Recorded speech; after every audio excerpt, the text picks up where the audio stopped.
한 주간 동안 코로나19에 관한 여러 가지 소식들이 뉴스에 통해서 들려졌습니다. 중요한 뉴스는 거리두기가 현재 그대로 유지되고 사적 모임만 6인으로 늘리는 정책이 발표되었습니다. 또한 주목할 것은 오미크론에 대한 다양한 해석들이 나왔습니다. 그래서 소망을 품기도 하고 또는 또 계속 되나 보다 생각도 듭니다. 이번 주에 교육자들과 함께 이 근처에 있는 식당에서 함께 식사를 했는데 그 사장님이 이게 참 뵈면서 약간 이 코로나 시대를 살아가면서 그 힘든 그 얼굴이 지금 제 눈에 떠오릅니다. 코로나19는 재난입니다. 이 재난의 상황 속에서 어떤 분들은 기회를 얻었을 것입니다. 그러나 대부분의 사람들에게는 이 코로나19는 이 대유행은 견뎌내고 있는 재난입니다. 그래서 저는 속히 이 코로나19가 종식되기를 소원합니다. 그리고 일상이 회복되기를 간절히 소망합니다. 또한 새해가 시작되면서 몇 가지 큰 사건들이 일어났습니다. 1월 6일에 평택의 냉동창고 화재로 소방관 3분이 목숨을 잃으셨습니다. 그리고 최근에 광주의 아파트 공장 현장에서 속절없이 무너져 내린 그 건축재 속에 지금 실종자분들이 묻혀 있습니다. 하나님께서 이 사건 가운데 아픔을 겪는 가족들과 그 지역에 함께 해주시기를 간절히 소원합니다. 우리 교회도 함께 기도하길 원합니다. 나다나엘을 만나신 예수님, 지난주 우리가 함께 살펴본 말씀 기억하시죠? 그 나다나엘을 만나신 예수님이 이제 그 이후에 사흘째 되는 날에 나다나엘의 고향인 갈릴리 가나안의 가나 지역의 혼인잔치에 그 어머니와 제자들과 함께 참석하게 되었습니다. 이 혼인잔치는 그 유명한 물이 변하여 포도주가 된 예수님의 첫 번째 표징이 일어난 그 사건입니다. 어떤 분들은 이 본문을 가지고 기독교인들의 술 문화를 서로 논쟁할 때 이 본문을 사용합니다. 그래서 이렇게 말하죠. 예수님도 술을 사람들이 즐길 때까지 다 주셨다. 그러면서 술을 먹어도 된다. 이런 논리를 펼칩니다. 또 한편으로는 이 본문에 어머니 마리아가 예수님께 요청해서 물이 변하여 포도주가 되었죠. 그렇기 때문에 어떤 교리를 펼쳐나가냐면은 마리아를 통해서 빌면 기도가 예수님이 더 빨리 이루어 주신다. 이런 교리를 펼쳐나가기도 합니다. 그러나 이것은 이 본문 가나 혼인잔치가 에서 일어난 그 첫 번째 표징을 보여주신 예수님의 본뜻과는 전혀 상관이 없는 일입니다. 그렇다면은 이 본문이 우리에게 말해주는 것은 무엇일까요? 여러 가지 관점으로 이 본문을 볼 수 있겠지만 저는요 어떤 관점으로 보게 됐냐면 변화라는 관점으로 이 본문을 살펴보았습니다. 트랜스포메이션, 변화라는 관점에서 살펴보았는데요. 자, 여러분 제가 질문 하나 드리겠습니다. 물이 변해서 포도주가 되는 것과 사람의 됨됨이가 변하는 것, 그 둘 중에 뭐가 더 쉬울까요? 지금 머리가 막 돌아가는 소리가 머리 굴리는 소리가 들린다는 게 진짜로 보여지네요. 너무 복잡한가요? 다시 말하면 사람의 성품과 습관이 변화되는 것과 물이라는 존재가 포도주라는 존재로 되는 것 중에 어떤 게 더 쉬울까요? 아무도 대답을 안 해주셨습니다. 그러나 마음속으로는 대답을 하셨을 텐데 아마 요즘 세대는 말할 것도 없이 사람이 변하는 것보다 물이 포도주가 된다라는 것이 더 어렵다. 그러니까 사람이 변하는 게 더 쉽지 않을까 생각할 수 있겠습니다. 그런데 여러분 정말 사람의 됨됨이, 즉 성품과 품성과 습관이 변화되는 것이 물질의 상태의 변화보다 쉬울까요? 쉬울까요? 쉽던가요? 여러분 머릿속에 많은 사람들이 지나갈 겁니다. 머릿속에, 상상 속에. 우리 또 이렇게도 얘기할 수 있겠죠. 그 인간이 생각날 것입니다. 다 내려놓고요. 그러나 사실은 여러분 자신 한번 돌아보세요. 여러분 자신 잘 변하던가요? 안 변하던가요? 전 잘 안 변하더라고요. 도서출판 다연이라는 곳에 블로그에 보면요, 이런 글이 있습니다. 사람은 고쳐 쓰는 것 아니다라는 말에 반박하지 못하는 이유라는 것으로 이렇게 그 블로그 카드가 있어요. 사람은 고쳐 쓰는 거 아니다라는 말은 옛날부터 있던 말이 아닙니다. 최근에 인터넷에서 유행하게 되는 신속담입니다. 젊은 사람들이 그런 말을 많이 쓰게 되는 거죠. TV를 보면서 또 인터넷에 여러 가지 컨텐츠를 보면서 이런 말들이 생겨났습니다. 사람은 고쳐 쓰는 거 아니다. 막 반박하고 싶은데 반박이 안 되는 거예요. 그러니까 옛날 속담으로는 이런 거죠. 3살 버릇 어디까지? 반응해 주셔서 감사합니다. 80까지 간다. 강사는 변해도 사람은 변하지 않는다. 이런 게 옛날 속담으로 되어 있습니다. 그런데 사실 이게 일반화의 오류 아닌가요? 이 사람에 대한 기대를 너무 부정적으로 보는 것 아닌가요? 그런데 이 말에 반박되지 않는 걸 보면 우리가 넘어지는 대부분의 모습은, 내가 나 자신에게 실망하는 대부분의 모습은 똑같은 일에서, 똑같은 문제에서, 같은 연약함에서 무너집니다. 어떤 사람은 충동 구매를 하게 되고요. 전혀 살 계획이 없었는데 또 쇼핑하고 있는 거예요. 어떤 사람은요, 도박이요. 어떤 사람은 술이요. 어떤 사람은요, 반복되는 죄악에 벗어나지 못합니다. 우리의 성품과 습관은 나도 모르게 내 안에서 굳은 살이 되어서 아주 굳게 박혀서 빠지지 않을 것 같습니다. 그렇기 때문에 심리학자들은 그러나 심리학자들이 우리가 변할 수 있다. 어떻게 해야 되냐면 그 같은 실수를 되풀이하지 않으려면 실수를 저지른 그 과정, 즉 과거를 되짚어 볼 것이 아니라 이 실수를 어떻게 바로잡을 것인가라는 미래적인 것을 생각해야 된다고 합니다. 즉 나쁜 습관을 고치고 싶다면은 자신을 탓하고 후회하는 게 아니라 미래를 계획하는 일부터 시작해야 한다는 것입니다. 그러니까 이런 핑계 대면 안 돼요. 사람은 변하지 않아서 내가 이렇다 라는 생각부터 바로 잡아야 합니다. 그렇다면은 예수를 믿는 우리는 어떻게 변화된 삶을 살아갈 수 있을까요?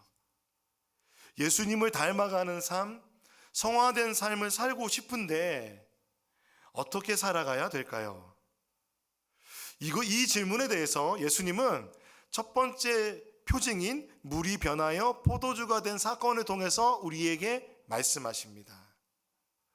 그래서요, 이 표적은 계시입니다.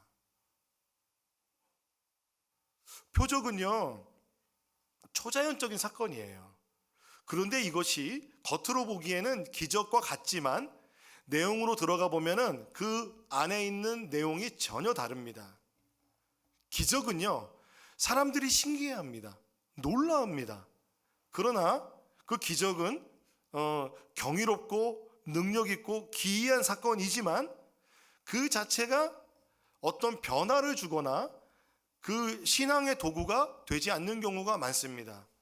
오히려 반대로 기적을 일으킨 사람에게나 어떤 단체에 집중되어서 이단에 빠지거나 하나님이나 예수님 없이 기적만 바라는 사람들이 많이 있습니다. 그렇다면은 기적과 표징, 즉 표적은 어떻게 다르냐? 초자연적인 일이 일어나는 것은 같지만 표징이라는 것은요, 원래 뜻이 어떤 사람이나 사물을 알 수 있도록 해주는 가시적인 표시라는 것입니다. 그러므로 표징을 경험하면은 다른 어떤 것을 알게 된다는 것입니다. 따라서 초자연적인 그 사건보다는 그 사건이 일어난 이유 그리고 그 의미와 실체가 더 중요하다는 것입니다.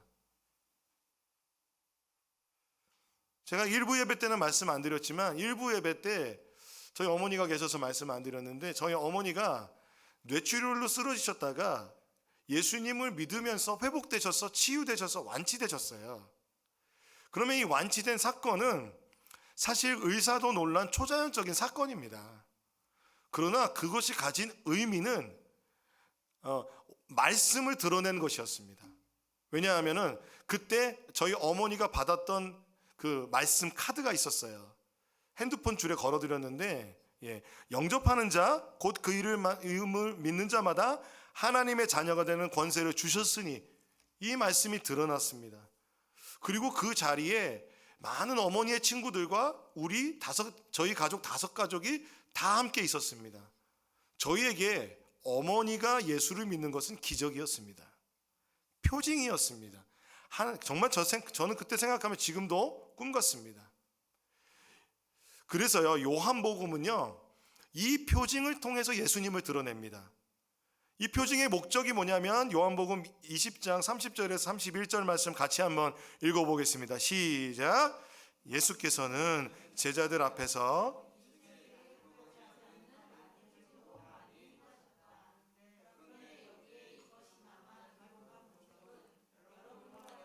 예수가 그리스도요 하나님의 아들이심을 믿게 하고 또 그렇게 믿어서 그의 이름으로 생명을 얻게 하려는 것이다. 아멘. 요한복음에서 나타난 그 표징들은요, 사람들을 예수께 나아가도록 인도하고 믿음을 이끌어내는 역할을 합니다. 그래서 이 표징은요, 예수 안에서 행하신 하나님의 구원 사역과 그리고 그 하나님께서 우리를 구원하셔서 영생을 주시는 그 사건, 그래서 예수님을 하나님의 계시자로, 구원자로, 그리고 영생을 주는 분으로 우리에게 계시해 줍니다. 다른 말로 하면은 텍스트로 된 그렇게 글자로 된 것을 말씀으로만 우리에게 계시하는 게 아니라, 예수님은 그 초자연적인 사건으로 자기 자신을 하나님으로 나타내셨다는 말입니다. 쉽게 말하면. 그래서요, 표징이라는 것은요, 세번역 성경에 보면은 이렇게 번호가 딱 매겨져 있고 그것을 따라서 딱 보면 표징을 설명했어요. 표징은 한번 같이 읽어볼까요? 시작. 예수의 신성을 보여주기 위한 상징으로서의 기적. 그렇습니다. 세메이온이라고 하는 것은요, 예수의 신성을 보여주기 위한 상징으로서의 기적입니다. 예수님은 그렇다면 어떻게 지금 가나의 혼인잔치에서 어떤 분으로 표징되고 계시되었을까요? 예수님은 말씀이 육신이 되신 하나님의 아들이시죠. 아멘. 예수님은 그리스도이시고 메시아이셔서 하나님의 나라를 우리에게 가져다 주시는 하나님이십니다.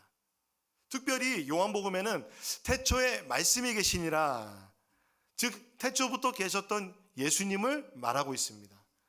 그런데 우리가 잘 알듯이 태초에 말씀이 계시니라, 이 말씀을 들으면 많은 사람들은 이 말씀을 생각나게 합니다. 태초에 하나님이 천지를 창조하시니라. 그러므로 이 요한복음 2장의 첫 번째 이 가나 혼인잔치의 이 표징을 통해서 성자 예수님은 창조주시다라는 것을 드러내고 있는 것 같습니다. 물이라는 존재가 변해서 포도주가 될 수 있는 것은 우리가 잘 알듯이 사람으로선 되지 않고 하나님으로만 가능한 것입니다. 제자들은요, 예수님을 메시아로 고백했습니다. 그리고 율법책에 모세가 기록한 율법책과 예언서에 기록된 바로 그 이스라엘의 왕으로 고백하였습니다. 근데 이 특징은 무엇입니까? 메시아나 이스라엘의 왕이나 모세에 예언된 선지자나 뭐예요? 다 사람의 존재로 인식하고 있는 것입니다. 그런데 이 가나 혼인잔치에 물이 변해서 포도주가 된 사건으로 예수님을 어떤 분으로? 창조주 하나님으로 계시받게 된 것입니다. 즉 예수님은 우리를 지으신 분이시고, 그렇지, 우리를 지으셨기 때문에 우리를 잘 아시는 분으로 계시받는 것입니다. 그래서요, 여러분, 예수님은 여러분의 앉고 일어섬을 아시고요, 여러분의 모든 성정과 성품을 다 아시고요, 여러분의 모든 삶에 대한 계획을 갖고 계신 분이십니다. 예수님이 우리를 지으셨습니다. 이 말씀이 시편 139편에 이렇게 고백되어 있습니다. 우리가 시편 139편을 좀 긴 말씀이지만 제가 한 절 여러분이 한 절 교독해 보겠습니다. 제가 읽겠습니다. 주님께서 내 장기를 창조하시고 내 모태에서 나를 짜 맞추셨습니다. 내가 이렇게 빚어진 것이 오묘하고 주님께서 하신 일이 놀라워 이 모든 일로 내가 주님께 감사를 드립니다. 내 영혼은 이 사실을 너무도 잘 압니다. 은밀한 곳에서 나를 지으셨고 땅속 깊은 곳 같은 저 모태에서 나를 조립하셨으니 내 뼈 하나도 주님 앞에서 숨길 수 없습니다. 나의 형질이 갖추어지기도 전에 주님께서는 나를 보고 계셨으며 나에게 정하여진 날들이 아직 시작되기도 전에 이미 주님의 책에 다 기록되었습니다. 하나님, 주님의 생각이 어찌 그리도 심오한지요, 그 수가 어찌 그렇게도 많은지요. 내가 세려고 하면 모래보다 더 많습니다. 깨어나 보면 나는 여전히 주님과 함께 있습니다. 아멘. 옆에 있는 분에게 좀 고백해 주실까요? 주님이 오묘하게 창조해 주셨습니다. 신비하게 놀랍게 창조해 주셨습니다.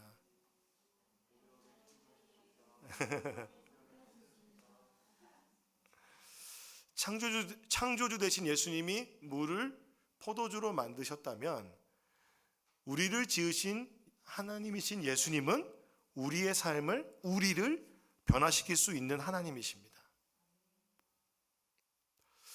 그래서 우리는요, 이 말씀을 해석할 때 물질적으로 해석해서는 안 됩니다.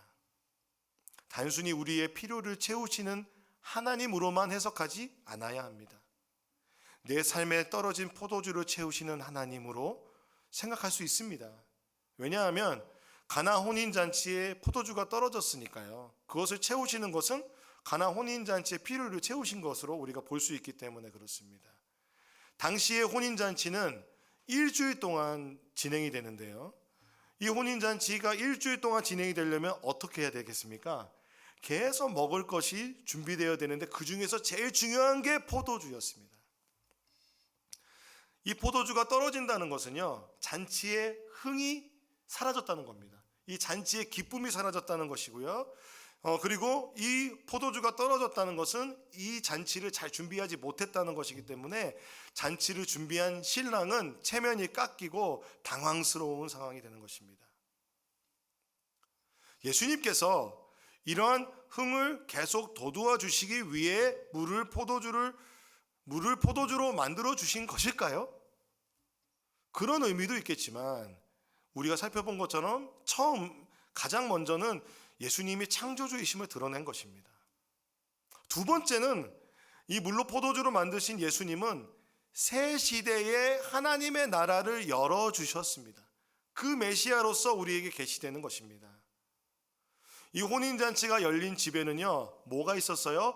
유대교의 정결 예법에 따라서 돌로 된 물 항아리가 몇 개 있었어요? 6개가 있었습니다.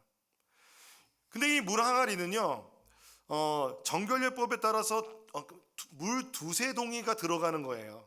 한 동이가 어느 정도냐면 약 40리터. 그렇다면은 2-3동이라고 하면은, 그러니까 3동이면 120리터인데 2-3동이라고 한 거 보니까 뭐 한 100리터쯤이라고 생각해 봅시다. 그런데 이 정결예법을, 그러니까 이 100리터 되는 물 항아리를 6개를 준비했다는 것은 얼마나 손님이 많이 오는지 알 수 있고, 또 하나는 이 정결예법을 잘 지키는 사람이었음을 알 수 있습니다. 그러므로 지금 이 가나 혼인잔치의 이 돌 물 항아리는, 그러니까 유대교의 그 옛날의 그 율법적인 삶을 잘 지키고 살아가는 율법을 잘 지키는 유대인의 삶, 그러니까 옛 언약을 잘 지키는 옛사람을 표현한다고 우리는 생각해 볼 수 있습니다.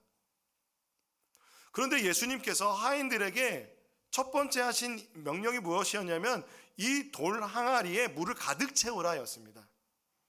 돌 항아리가 몇 개가 어느 정도 비었는지 우리 알 수 없지만 알 수 있는 것은 포도주만 없어진 것이 아니라 그 돌 항아리에 있는 물도 바닥이 난 것입니다. 포도주가 떨어졌다는 것은요, 기쁨이 사라졌다는 거예요. 시편 104편 15절에 보면 사람의 마음을 즐겁게 하는 포도주를 주시고 얼굴에 윤기가 나는 기름을 주시고 사람의 힘을 북돋아 주는 먹거리도 주셨습니다. 이 말씀에 은혜 받는 분들 많이 계실 겁니다. 이 포도주는요, 그 잔치의 기쁨을 상징하는데 포도주가 떨어졌다는 것은 그 잔치의 기쁨이 사라졌다는 것입니다. 그리고 돌 항아리에 물이 사라졌다는 것은 이제 정결하게 하는 물이 사라졌다는 것입니다. 이것을 상징하는 상징적인 의미를 살펴본다면 그들에게, 유대인들에게 참된 기쁨이 사라졌고, 유대인들에게, 옛 언약을 지키는 자들에게 참된 기쁨이 사라졌고, 또한 그들이 성결한 백성으로서 거룩한 백성으로 살아간다는 그 율법주의적 삶이 위기가 왔다는 것입니다. 이제 바닥을 드러냈다는 것입니다. 그런데 예수님께서는 참 신랑이 되어주시는 예수님께서 이 잔치 가운데 돌 항아리에 물을 가득 채우라 하시고, 그리고 이 물을 참된 기쁨의 재료가 되는 포도주로 바꾸어 주셨습니다. 예수님의 포도주는요, 그래서 이전에 떨어진 그 포도주보다 더 마시는 것으로 이 성경에서 묘사됩니다. 요한복음 2장 9절에서 10절 말씀을 같이 한번 읽어보겠습니다. 시작. 잔치를 맡은 이는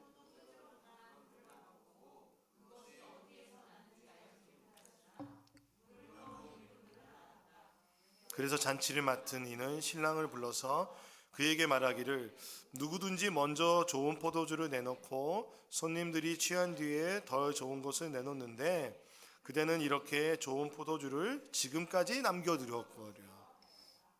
그렇습니다. 포도주를 처음에 좋은 포도주를 내고 사람들이 취하면 술을 먹는다고 하죠. 그래서 포도주의 맛을 잘 감별하지 못합니다. 그러니까 조금 더 맛이 떨어지는 포도주를 내는 거죠. 근데 그게 이제 조금 더 가격이 싸겠죠. 근데 이 잔치를 맡은 이가 막 감탄하면서 얘기하는 거예요. 와, 이렇게 좋은 포도주를 이렇게 많이 준비하였군요. 근데 다른 말로 하면은 그 포도주의 맛을 감별하기 어려울 정도로 이렇게 술이 취해 있는데 계속해서 좋은 맛을 느낄 수 있었다는 거죠. 그러니까 처음의 포도주보다 지금의 포도주가 더 좋은 포도주란 얘기입니다. 그렇다면 이 처음의 포도주가 옛 언약이 주는 기쁨, 율법주의를 지키던 그 사람들의, 유대인들의 기쁨이라면 이제 예수님께서 주시는 이 물이 변한 포도주가 된 물, 이것은요 가장 좋은 맛을 내는 것이라면, 그러니까 그 전의 기쁨과 비교할 수 없는 기쁨을 주신다는 것입니다. 이 혼인잔치는 새로운 기쁨으로 채워졌습니다. 이와 같이 옛 언약의 옛 시대는 지나가고 새 언약의 새 시대가 예수님을 통하여 열렸으며, 그래서 예수님을 통하여 우리에게 열린 새 시대에는 참된 기쁨이 넘치는 하나님의 나라의 잔치가 우리의 삶에 열리게 되었음을 말해주고 있는 것입니다. 이사야서에서는요, 메시아 시대에 그 시대를 혼인잔치에 비유합니다. 다시는 어느 누구도 너를 두고 버림받은 자라고 하지 않을 것이다. 다시는 너의 땅을 일컬어 버림받은 아내라고 하지 않을 것이다. 오직 너를 하나님께서 좋아하시는 여인이라고 부르고 내 땅을 결혼한 여인이라고 부를 것이니 이는 주님께서 너를 좋아하시며 내 땅을 아내로 맞아주는 신랑과 같이 되게 되실 것이 신랑과 같이 내 땅을 아내로 맞아주는 신랑과 같이 되실 것이기 때문이다. 총각이 처녀와 결혼하듯이 너의 아들들이 너와 결혼하며 신랑의 신부를 반기듯이 내 하나님께서 너를 반기실 것이다. 예수 그리스도를 믿는 우리들의 하나님 나라는 혼인잔치로 비유가 되는데요. 요한계시록에 이렇게 말합니다. 그 천사가 나에게 말하였습니다. 어린 양의 혼인잔치에 초대를 받은 사람은 복이 있다고 기록하여라. 우리는 이 혼인잔치에 참여하는 사람들입니다. 하나님 나라의 새 언약의 새 시대의 혼인잔치에 참여하는 자들입니다. 그 예수님께서 주시는 새 시대의 새 언약의 시대의 포도주는요, 이제 새 가죽 부대에 담아야 합니다. 새 포도주를 낡은 가죽 부대에 담는 사람은 없다. 그렇게 하면 포도주가 가죽 부대를 터뜨려서 포도주도 가죽 부대도 다 버리게 된다. 새 포도주는 새 가죽 부대에 담아야 한다. 사랑하는 여러분, 그렇다면 여러분은 옛 언약과 옛 사람을 상징하는 물이십니까? 아니면 새 언약 시대에 살아가는 포도주이십니까?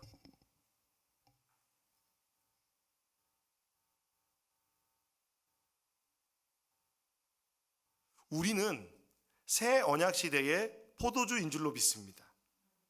창조주 되신 예수님 안에서 우리는 새로운 피조물이 될 수 있습니다. 예수님은 사실 물을 포도주를 만드실 때 이 신적인 능력을 보여주시는 것을 원하셨습니다. 물질적인 필요를 채우는 것을 원하는 것이 아니라 신적인 능력을 보여주기 원하셨다는 것입니다. 그렇기 때문에요, 어머니가 요청할 때 이렇게 말하죠. 여자여, 나와 무슨 상관이 있습니까? 내 때가 아직 이르지 아니하였습니다 라고 말합니다. 그렇죠? 이 말은요, 어머니에게 버릇없게 얘기한 것이 아니라 영어로 말하면 Dear woman, why do you involve me? 라고 되어 있습니다. 여자여, 왜 저를 연관시키십니까? 라는 것입니다. 아마 어머니 마리아는요, 이 가나 혼인잔치를 연 사람과 아마 친족 관계였을 거예요. 그다음 포도주가 떨어지면 어떻게 돼요? 빨리 포도주를 갖다 놔야죠. 이게 집안에 체면이 담겨 있으니까. 그렇죠? 그렇기 때문에 그 예수님을 통해서 이 문제가 해결되길 바라는 마음으로 포도주가 떨어졌습니다 라고 말했을 거예요. 근데 예수님은요, 그러나 그 포도주가 떨어진 그 문제만을 해결하는 것이 예수님의 관심이 아니었기 때문에 이 문제와 나를 연관시키지 마시라는 겁니다. 그러므로 여러분, 물을 포도주로 만드는 것은 예수님을 하나님으로서 알게 되는 그 포인트가 중요한 것이고요. 이 사건을 일으킴으로써 예수님은 자신을 무엇으로 계시하고 싶으셨냐면, 마지막으로 예수님은 변화를 일으키시는 분으로서 자신을 나타내고 싶으셨던 것입니다. 진정한 참된 변화는 예수 그리스도를 통해서 우리의 삶에 참된 변화를 주시는 그 사역을 하시는 분으로서 예수 그리스도로 나타내신 것입니다. 그러므로 고린도후서 5장 17절에 보면 누구든지 그리스도 안에 있으면 그는 새로운 피조물입니다. 옛것은 지나갔습니다. 보십시오, 새 것이 되었습니다. 여러분은 새 것이 되었습니다. 믿으십니까?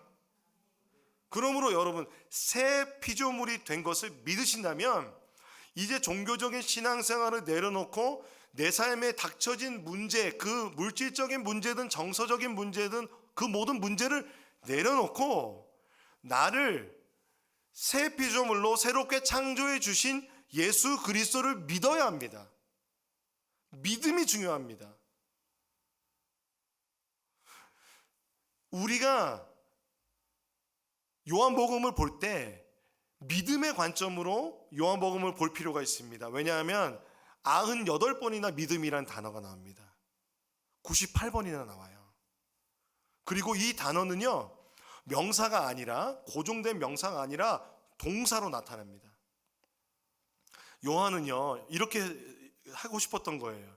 이 믿음이라는 것이 얼마나 생동감 있고 살아있는지, 그리고 또한 예수님을 믿는다는 것이 얼마나 적극적이어야 되고 얼마나 생동감 넘치는 일인지를 나타내고 싶었던 겁니다. 그러므로 여러분, 믿음은 생물이에요. 생물. 믿음 딱 받으면 내가 믿음이 있다는 것이 딱 계속 좋은 상태를 유지하는 것이 아니라, 믿음은 줄었다가 늘었다가, 그리고 믿음이 작게 생겼다가 점점 성장할 수 있고, 그리고 우리가 시험에 들 수도 있다는 겁니다.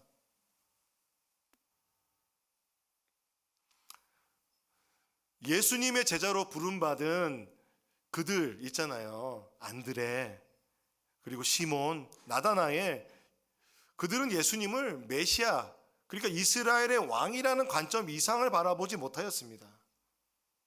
그런데 오늘 이 혼인잔치에서 물이 포도주가 되는 이 사건을 통해서 그들은 예수님의 새로운 모습을 보았습니다. 그것을 성경은 예수님의 영광이라고 말합니다. 이 가나 혼인잔치에서요, 예수님의 영광을 본 사람들은 제자들만 표현되어 있어요.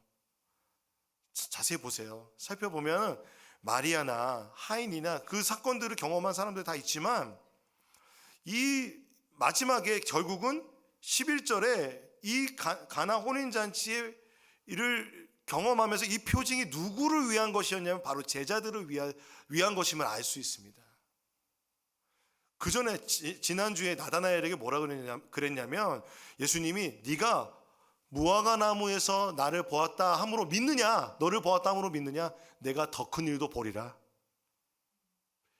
이 더 큰 일이 시작이 되는 거죠. 바로 그 첫 번째 표징을 갈릴리 가나에서 행하신 것입니다. 11절에 예수께서 이 첫 번 표징을 갈릴리 가나에서 행하여 자기의 영광을 드러내시니 그의 제자들이 그를 믿게 되었다 라고 말합니다.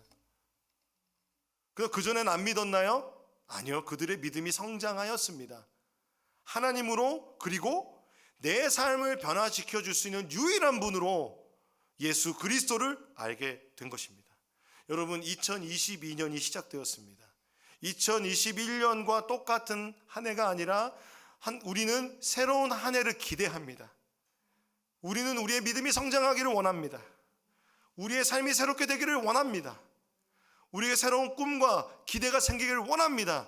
근데 그 꿈과 기대와 변화는 누구를 통해서? 예수님을 통해서 가능한 것입니다. 사랑하는 여러분, 예수로 사셔야 합니다. 예수를 믿으셔야 합니다. 예수를 믿을 때 우리의 삶이 변화되고 성화되어지고 예수님을 닮아가는 삶이 될 줄로 믿습니다. 아멘. 우리가 찬양으로 이 믿음을 표현해 드리고 싶습니다.